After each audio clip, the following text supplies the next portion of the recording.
Drama serial हमारी कहानी की अगले एपिसोड में आप देखेंगे कि दिया मुर्तज़ा के साथ बैठी होती है और मुर्तज़ा ने दिया का हाथ पकड़ा होता है। दिया मुर्तज़ा को अपनी तरफ माइल करने की कोशिश करती है कि इसको कहीं शक ना हो जाए कि वो रहमत के साथ मिली हुई है। उसी वक्त मुर्तज़ा का बेटा आता है और मुर्तज़ा से कहता है कि कुछ लोगों ने हमारे घर में घुसने की कोशिश की थी और उन लोगों को हमने कमरे में बंद कर दिया है। ये सुनकर मुर्तज़ा को बहुत गुस्सा आता है और वो रहमत और बाकी लोगों के पास पहुंच जाता है। इसके बाद मुर्तज़ा तुरान के सर पर पिस्तौल रखता है और उसे कहता है कि तुम मुझे बताओ तुम यहाँ पर क्यों आए हो, लेकिन तुरान उसे कुछ नहीं बताता। इसके बाद मुर्तज़ा रहमत से कहता है कि तुम मुझे बताओ कि फ़खरी कहाँ पर है, नहीं तो मैं तुरान को गोली मार दूंगा। रहमत कहता है कि मुझे इस बारे में कुछ नहीं पता।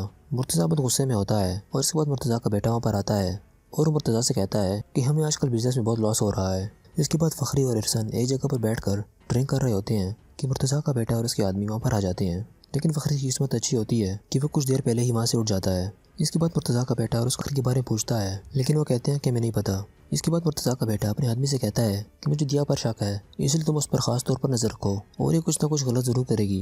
जब मुर्तज़ा का बेटा चला जाता है तो दिया उस लड़के से कहती है कि मुझे वॉशरूम जाना है। इसके बाद वो लड़का दिया के साथ वॉशरूम तक जाता है। दिया उस लड़के से कहती है कि क्या तुम्हारा मेरे साथ अंदर जाने का इरादा है, तुम यहाँ से चले जाओ और मेरा बैग लेकर आओ। लड़का कहता है कि बैग क्यों लेकर आऊँ। दिया उसे कहती है कि बैग में मेरी पर्सनल चीज़ें रखी हुई हैं। वो लड़का कहता है कि ठीक है मैं लेकर आता हूँ।